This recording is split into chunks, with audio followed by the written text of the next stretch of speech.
Welcome to the Tier 1 People podcast, brought to you in partnership with Fintech Australia. I'm your host, Dexter Cousins. In this show, I'm joined by Marie Steinthaler, VP of Asia for TrueLayer, the leading open banking API platform. The TrueLayer platform connects major banks across the world.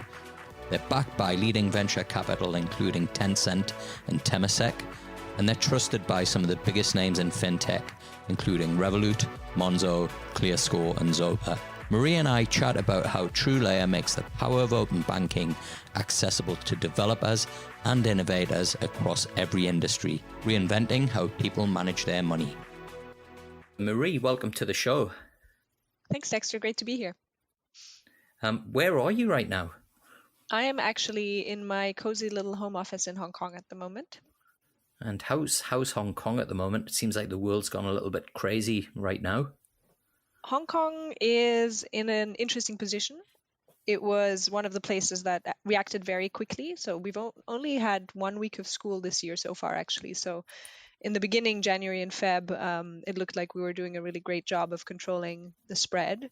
And then over the last week or so, we've really had a big spike in cases of people returning back to Hong Kong as it started looking like a safe haven. So now there have been some new restrictions. People are still allowed to go out. I'm choosing to work from home. The team here is choosing to work from home. But yeah, it's an interesting moment in time. But I have a little dog, so everything is fine. Good. And what's your dog's name? His name is Hunti. Oh, that's a cool name. It's German for doggo, which I'm sure for some of doggo. You... Yeah. So an Aussie version of dog. Exactly. Wow. But in German. Amazing. So, anyway, we digress, Marie. So we're here to talk about TrueLayer, and I guess for those of our listeners who don't know who you are, which I would assume would be very few, do you want to tell us a little bit about who TrueLayer are and what you're known for? Sure. Right. So TrueLayer is a platform that provides global access to open banking. And what I mean by that is essentially a way for our clients to securely access their end users' bank data and payment capability through one normalized platform. And how we do that and what we mean by that is that we go out and find the best banking APIs out there, normalize across many different countries, use cases, API protocols, you name it, and then package it up in a platform that our clients can build on top of and innovate on top of by using their customers' banking data or payment rails. And so for those that don't know what open banking is, could you give a brief overview of, for an everyday customer, as to what that would mean?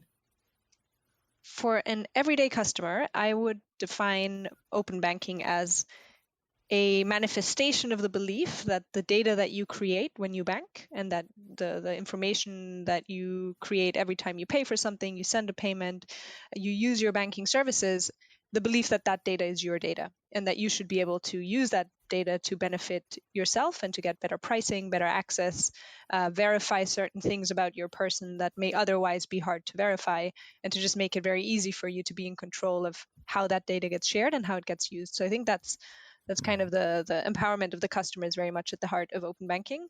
Beyond that, it's at an industry level about, I think, making the collaboration between financial institutions, fintechs, more open and more focused around the customer. That's at the heart of it. Yeah. And we exist to kind of enable that.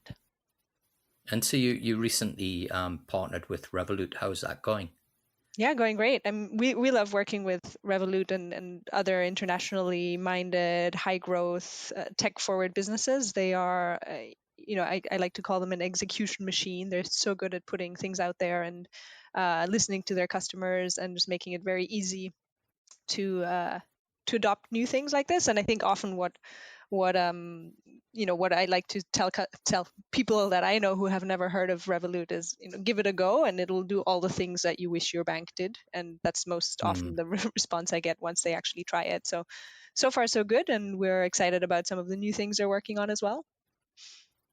Would you like to tell us a little bit about TrueLayer and the genesis of the business and how it came to life? Sure. genesis of TrueLayer. This is a nice story, actually. So our co-founders, two lovely Italian guys, one called Luca, one called Francesco, have known each other for a long time, previously co-founded software as a service businesses together. And in 2015, 2016, they saw the developments around PSD2 in Europe, so the Payment Services Directive 2 in Europe, which is sort of the equivalent to the consumer data right in Australia. They saw that and recognized an opportunity to finally transition from a world where banking data is shared through kind of legacy methods like screen scraping, etc., to transition to an API-dominated world. And off the back of that, they set up TrueLayer, got their first seed round, got some initial customers, and got going in the UK. So our origin is very much in London, in the hotbed of European, if not global fintech.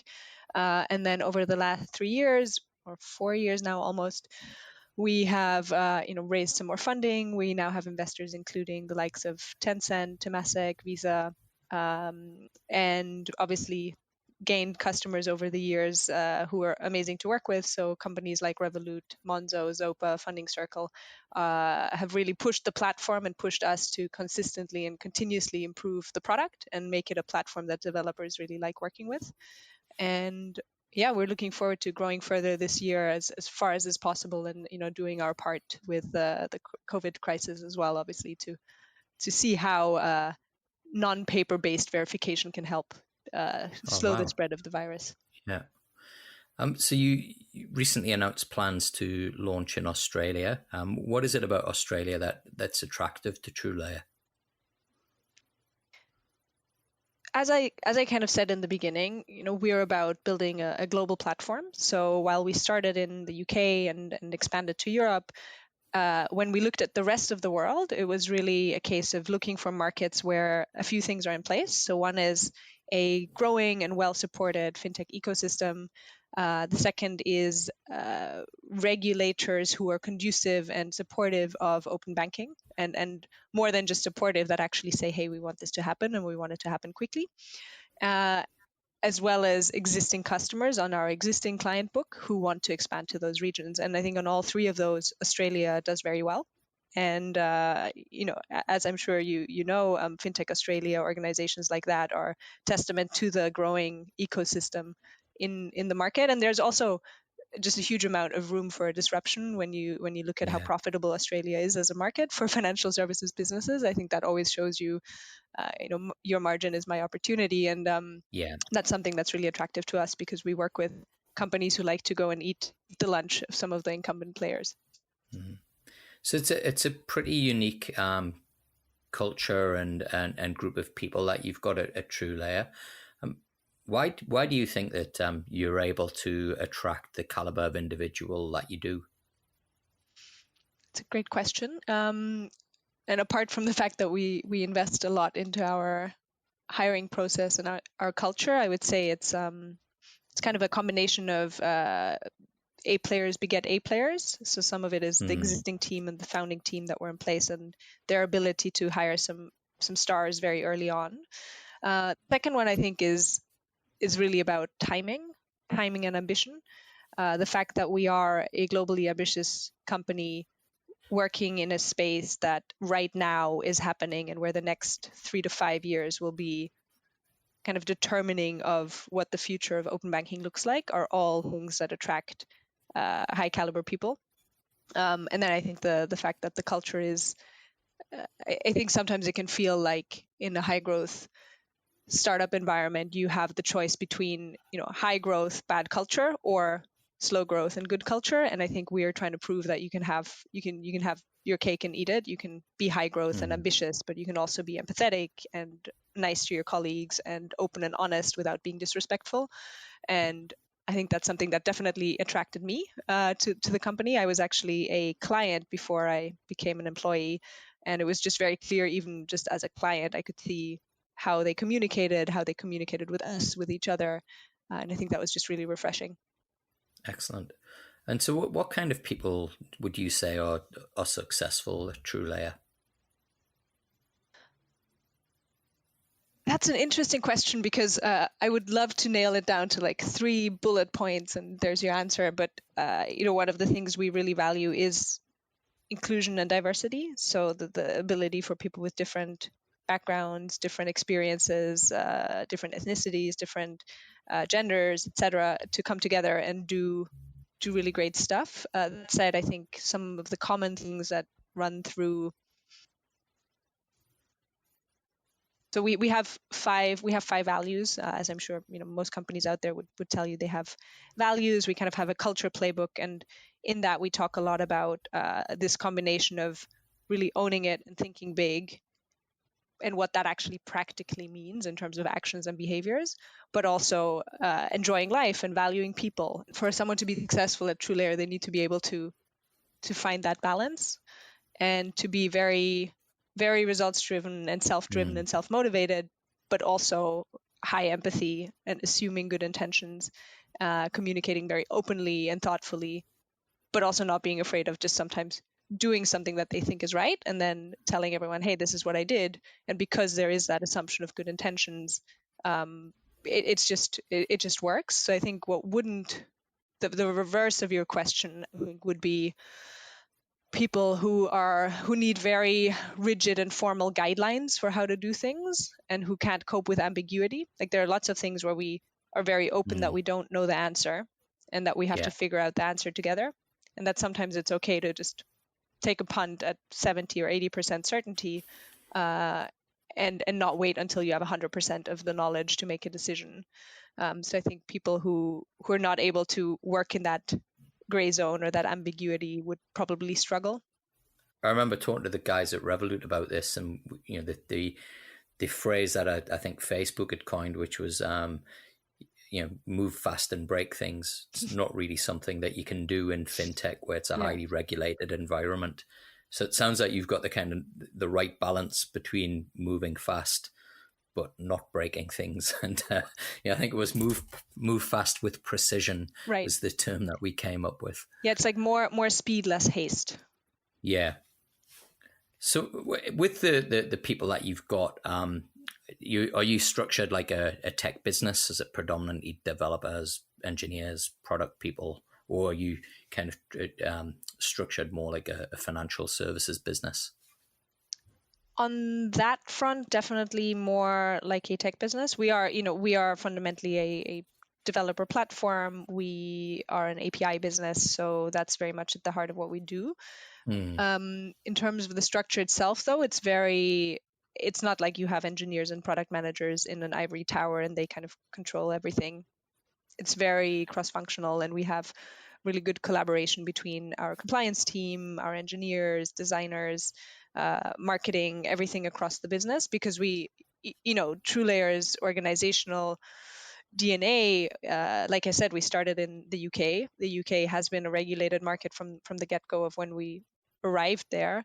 And that does mean that we're just very aware of the power of regulation and using that to build trust that ultimately we believe end users will need to take up this new open banking initiative. This whole thing depends on customers trusting it. And, it's something that we see in our conversion rates. So we've seen a massive uplift from moving to official APIs and to having a bit more time for the open banking ecosystem to develop in the UK. We've seen the tangible impact of consumers being much more familiar with it and of it being sanctioned by a regulator and controlled by a regulator. Yeah. And that's something that I think in Australia obviously remains to be seen how that will play out, but we would like to think that it will play out how it did in Europe, or how it is playing out in Europe today.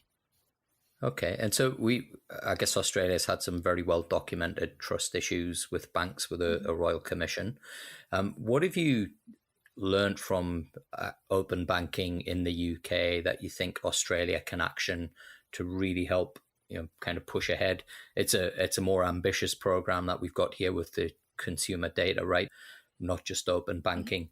So any suggestions at all that you've got or ideas that you've got, Marie, that Australia could action and really move ahead? So starting with just a quick note on lessons to be learned, etc. I think one narrative I've heard in a lot of conversations with potential clients or people in the Australian ecosystem is sometimes a bit of impatience or disappointment with the speed of the development in Australia. And I think there it's always helpful for me to remind that the development in Australia, if we say CDR APIs launch in July, it's still going to be faster than the PSD2 end-to-end timeline that we've seen in the UK and in Europe. So I think, of course, we all wanted to come in yesterday, but fundamentally, I think for such a complex industry-spanning project, you're doing a decent job at speed. Obviously, that's no reason to slow down, and I think we all want it to happen ASAP. That said, the other big one that I would focus on is really thinking about use cases and not being afraid to give use cases a try. I remember in 2018, so I was at a company called Zopa at the time, peer-to-peer lender in the consumer space, and I remember in 2015 reading about PSD2 and seeing the potential, and we wanted to be among the first, if not the first company to launch a use case come January 2018, because even though we'd known about ways to get banking data before that introduction of PSD2, we didn't feel comfortable asking our customers to share data before that. Once that timing hit, we were like ready to go, let's go. Now the biggest risk for us became, will people actually use this? Are they going to be willing to share this data? And we just saw that they were willing to, especially those segments who perhaps weren't willing to rely on an unregulated or screen scraping based approach, were suddenly taking this up. And I think that was really encouraging. So I think on that front, one learning I think is to make sure that when the ecosystem launches, it will be a rolling start, I imagine. It won't overnight be all functional and all ready, but it does require some companies, some early adopters, some thought leaders to take that plunge and to use the infrastructure and to improve it, because it's not going to get better if no one uses it.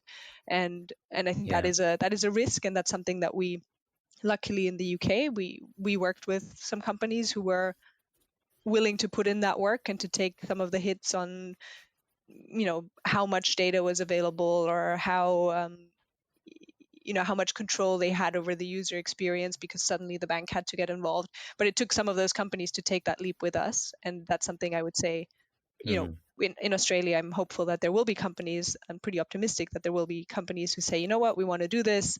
We don't want to give anyone an excuse to shut CDR down just because it's not getting uptake, because it's up to all of us as an industry to say, let's make this useful and let's make the use cases happen.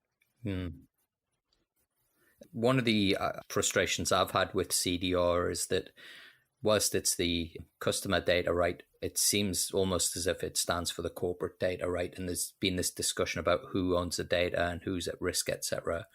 The world's been thrust into, I think it would be fair to say, turmoil. And what we're seeing is, you touched on this earlier, Marie, where you were working on things like digital payments and digital currencies. And there's a lot of talk out there about, should we be using paper money now in this type of world that we're in?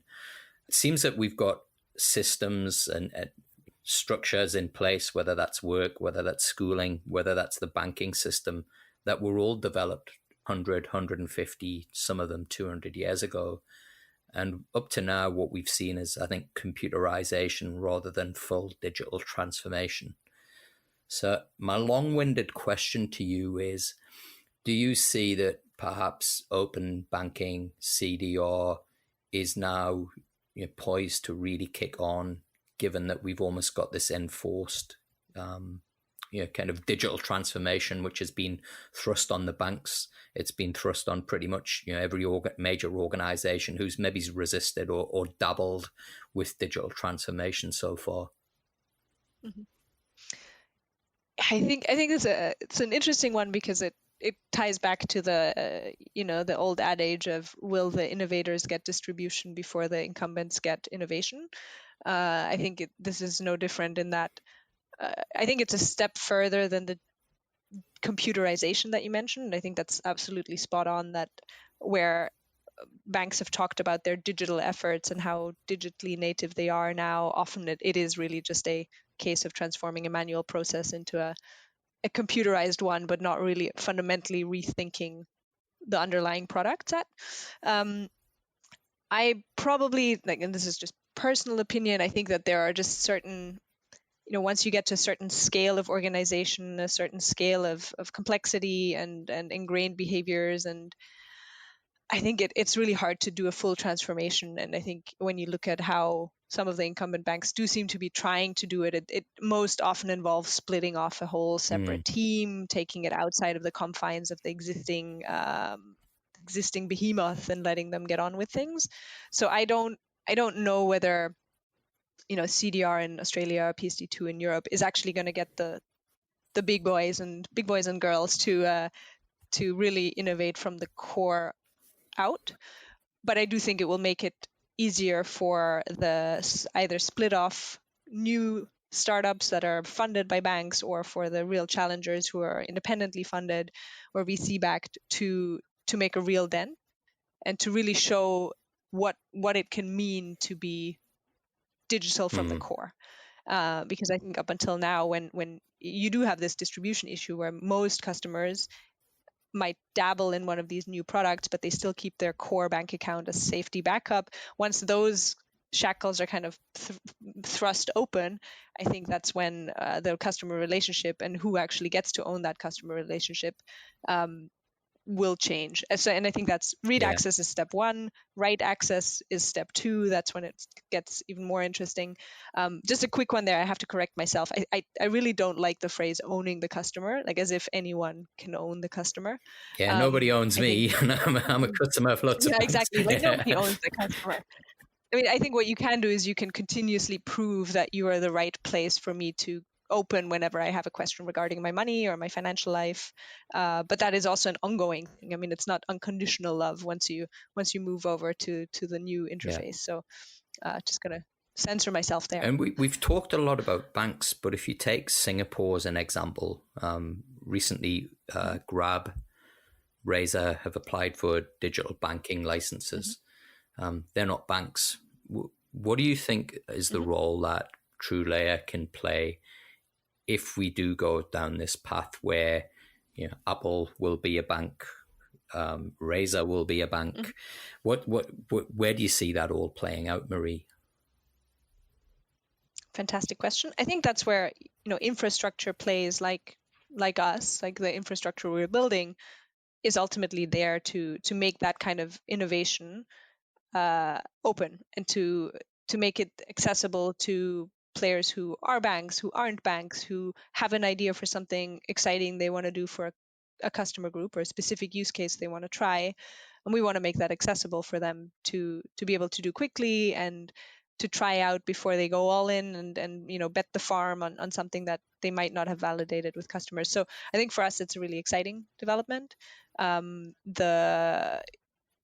we're seeing in terms of our client base and the people who approach us, it's a really healthy mix actually of early stage innovators who want to revolutionize the world, all the way through to more legacy financial institutions who are trying to do something often quite back office based and to optimize processes and everything in between. And that's for me, as someone who's previously not worked at a platform business, that's really exciting because it's just kind of cool to see human creativity in action. Like all the weird things that people come up with that they can do with this data and with this access is just pretty cool. Have you got any examples of cool stuff that you've seen recently? Yeah, I mean, we had, I guess the most recent one that's very timely is just this idea of using open banking to make income proof for government subsidies more easy. Simon and Jamie and et cetera. And exactly. Yeah. So it's, hey chaps, great work. Thank you. Yeah, it's a great initiative there, and I think that's that one just sticks out in my mind because it's so recent and done in the space of a weekend, right? I mean, it's incredible, really. Yeah, exactly. And I think they're still working on improving it. And now the big question will be whether the government can move quickly enough to actually accept it. But it's also interesting to see in moments of crises. I think you just see how quickly you can move when you have a very clear goal in mind and a very clear problem that you want to solve. And that's something we would always urge our clients when we talk to them, we always say like, okay, what's the problem you're trying to solve? Like, here's some examples that we've seen and some stuff that our other clients do, but is that the most urgent problem for your customers today? And then we go and from there. And if there is a kind of shining or a silver lining to the current challenges that we face globally, for as far as the fintech industry is concerned, I think what we really have now are really big problems to solve. It's not a nice little feature app that, hey, I'm going to manage your expenses, but as we've seen in the UK with COVID credit, that these are huge problems. We face the same thing in Australia. The banks have been smashed with, I think in one day, they got the same amount of loan inquiries that they would get in a whole year. And you ask the question, how are they actually going to administer that? Even if they can write the credit from a systems perspective, how will they actually administer that? So I think we've got some huge problems and opportunities that we can fix right across the globe, actually. Yeah, totally agree.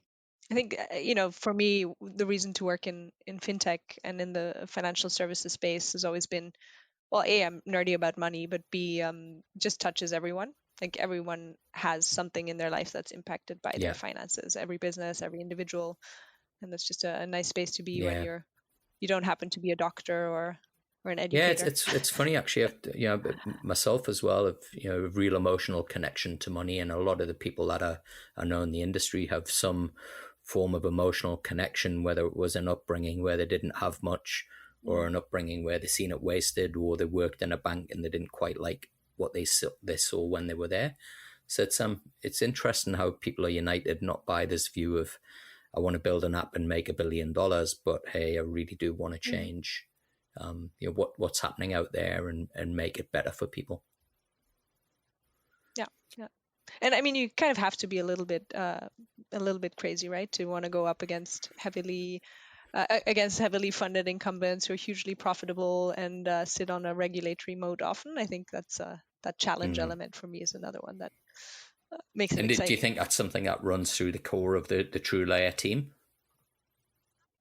I mean, that one particularly is probably more my personal motivations. I think the desire to let innovators do better for customers is something that runs through the system. Both Luca and Francesco, they like to empower builders. They get excited when they see people build things on top of the platform, or in general, they just get excited when people are building things and actually putting them out there and not getting too bogged down in, oh, will this work? It's like, okay, let's build it and see if it will work, which I think is really motivating. And generally that I would say does run through. So this sense of build it, own it, think big, but then break it down into actions to actually make it a reality. So you guys really are the and girls are the Lego of fintech then.